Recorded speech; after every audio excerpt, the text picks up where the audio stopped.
क्या आपकी कुंडली का अच्छा जोग, क्या आपके कुंडली के अच्छे राशि, अच्छे भाव आपके जीवन में सुख दे सकता है? क्या आप सुखी रह सकते हैं?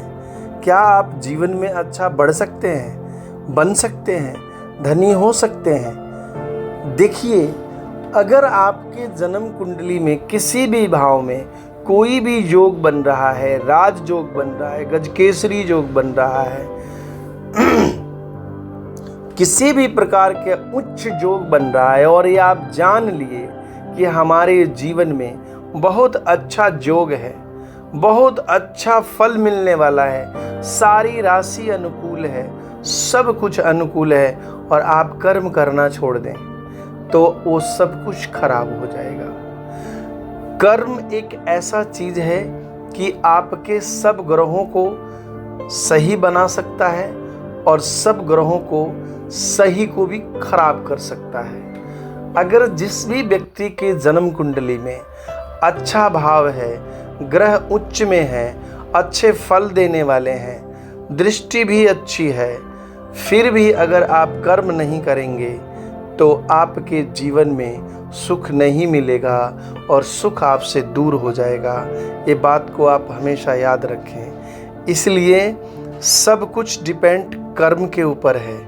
क्यों? इसीलिए कर्म के ऊपर हर चीज़ डिपेंड है कि जो व्यक्ति अगर कर्म ही नहीं करेगा तो उसके जीवन में किसी भी प्रकार की फल नहीं मिल सकती है। कोई भी राशि कितना भी मजबूत क्यों ना हो आपके जीवन में, लेकिन वो आपको फल नहीं देगी, आप फलीभूत नहीं होंगे, एक अच्छी जीवन आप नहीं बिता पाएंगे क्योंकि आप कर्म से दूर हो गए। कर्म का महत्व क्या है? भगवान श्री कृष्ण कहते हैं, हे पार्थ, श्री कृष्ण कहते हैं कि मनुष्य का अधिकार केवल कर्म करने पर है। चिंता ना करो, आप अपने कर्म को करो। आपका कर्म क्या है? आपका कर्म का महत्व क्या है? आप किस लिए आए हो इस धरती पे? आपको किस लिए जन्म हुआ है? आप अपना कर्म करो, केवल कर्म, फल की इच्छा ना करो, क्योंकि फल हमारे हाथ में नहीं होता है, वह ईश्वर के हाथ में होता है। फल हमारे हाथ में नहीं होता है, वो ईश्वर और समय के अधीन होता है। समय क्या है? भगवान शिव हैं, काल, तीनों काल के राजा, सारे कालों का महाकाल शिव शंभु भोलेनाथ। तो कर्म तो उनके, जो फल देने का अधिकार है वो तो उनके हाथ में है। तो जो व्यक्ति जैसा कर्म करेगा वैसा ही फल उसको मिलेगा।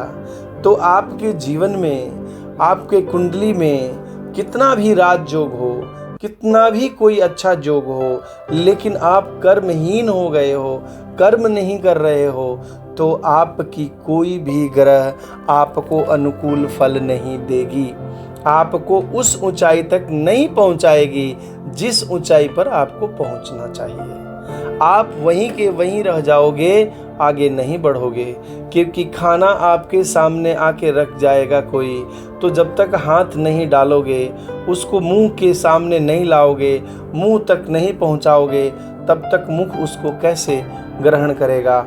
उसी प्रकार कर्महीन लोग, उसके जीवन में कितना भी अच्छा योग हो, उसको कभी भी अच्छे फल की प्राप्ति नहीं होती है। फल की चिंता क्यों न करें? अगर आप कर रहे हैं तो करें, क्योंकि फल की चिंता करने से मन में अशांति होता है, मन अशांत होता है।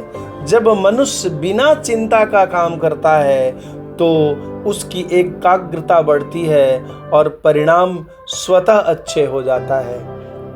आपने जो भी काम किया, जो भी कर्म किया, उसका फल अगर आप उसी समय आप प्राप्त करना चाहते हैं तो वो आपको चिंता के रूप में डाल देता है, आपके मन को अशांत कर देता है, आपका मन अशांत हो जाता है, आपकी एकाग्रता कम हो जाती है, आपका जो बढ़ता हुआ जो सोच है वो कम हो जाता है, परिणाम स्वतः नहीं आता है। इसीलिए फल की चिंता आप न करें, सिर्फ कर्म योग का जो सिद्धांत है उसको अपनाएं, कर्म करने की कोशिश करें। गीता में इसे कर्म योग कहा गया है।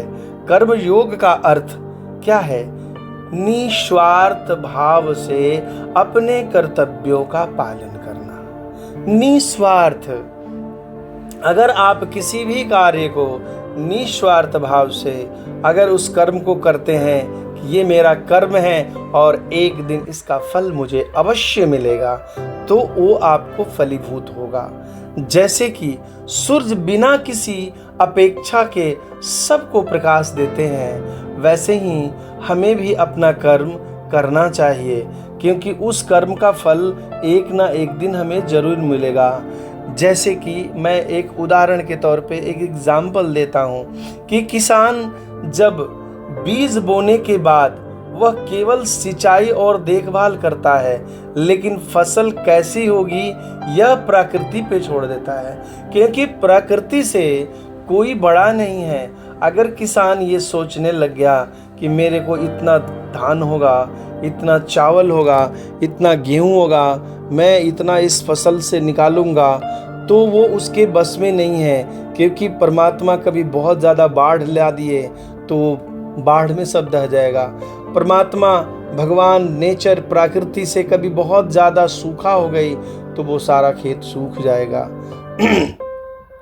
इसीलिए किसान सिर्फ बीज बोने का हकदार होता है और देखभाल करना उसका काम है। असली फल देने वाला तो प्रकृति है, प्रकृति का काम है और भगवान का काम है।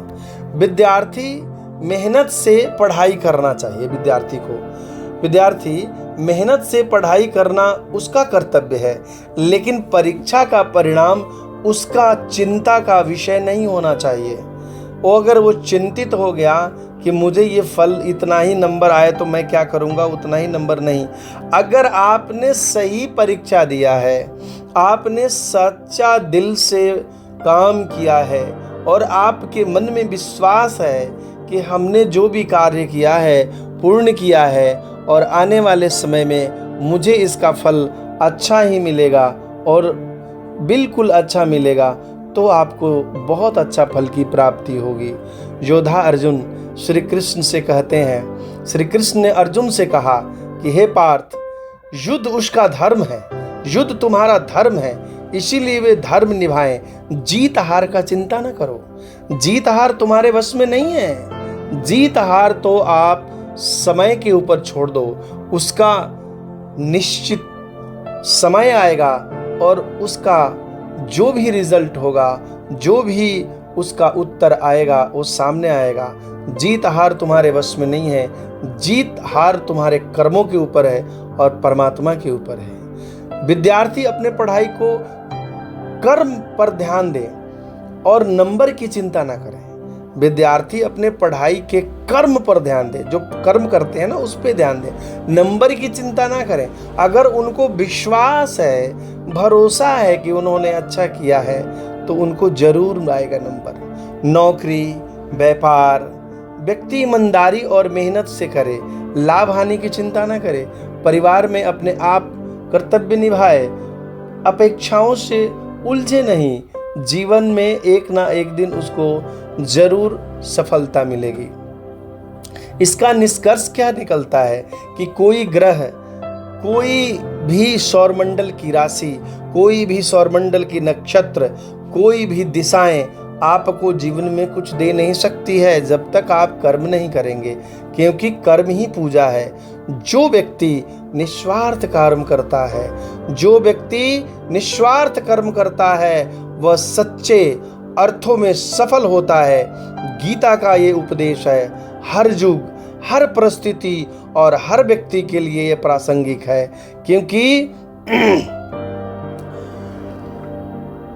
हे पार्थ, तुम केवल कर्म कर, क्योंकि फल देने का काम केवल परमात्मा का है। ये बात भगवान श्री कृष्ण ने ऑलरेडी ये अर्जुन को बता चुके हैं, और गीता से बड़ा आपको एग्जाम्पल कुछ भी नहीं हो सकता है। सबसे बड़ा गीता आपके सामने है। श्रीमद् भागवत गीता में भगवान श्री कृष्ण जी ने पार्थ को यानी श्री कृष्ण जी ने अर्जुन को यही उपदेश दिया है कि गीता का ये उपदेश है, हर युग में, हर परिस्थिति में, हर व्यक्ति के लिए प्रासंगिक है कि तुम केवल कर्म करो। अच्छा कर्म करना तुम्हारे वास में है, वही अच्छा कर्म तुमको जीवन में बहुत आगे ले जाएगा। इसी के साथ मैं इस वीडियो को समाप्त करता हूँ। जिस भी व्यक्ति को अगर ये वीडियो अच्छा लगेगा ज़रूर लाइक सब्सक्राइब करिए, कमेंट्स में जो भी लिखना है लिखिए, मैं आपको उसका उत्तर दूंगा। Thank you. आप लोगों को बहुत बहुत धन्यवाद सुनने के लिए।